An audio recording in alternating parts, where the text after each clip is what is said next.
Midterm elections in the U.S. are right around the corner. How might economic and foreign policy issues affect the outcome on November 8th?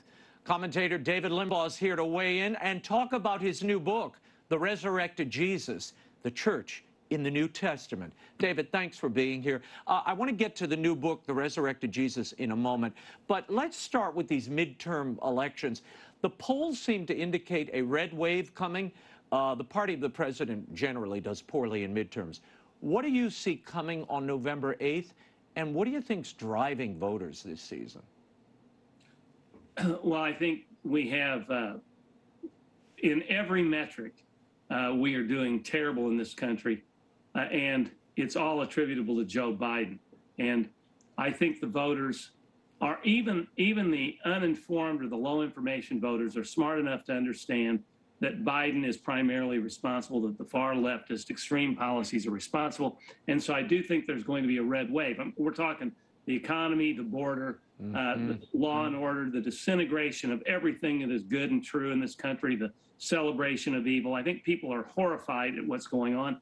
And I think there's going to be a substantial red wave. I don't know if I'd call it a tsunami, but I think it might approach that, honestly. Okay. David, the economy is sure to be a major issue. I mean, currently the U.S. inflation rate is around 8.2%, could be higher. Prices continue to rise for food, housing, health care. Interest rates are up. The Biden administration has attempted to counter this with the passage of the so-called Inflation Reduction Act. And meanwhile, the Democrats are hoping the cultural issues like abortion or the repeal of Roe v. Wade will somehow drive voters. What do you say? What do you think is going to predominate here?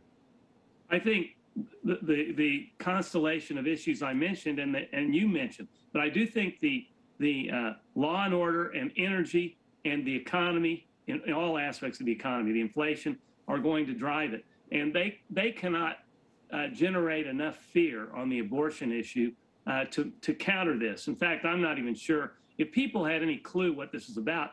This is not some kind of a judicial activism from the right. It has returned the prerogative of the issue of abortion to the states. And so their efforts to make it extreme and to paint us as extreme on this, I think, will fall short.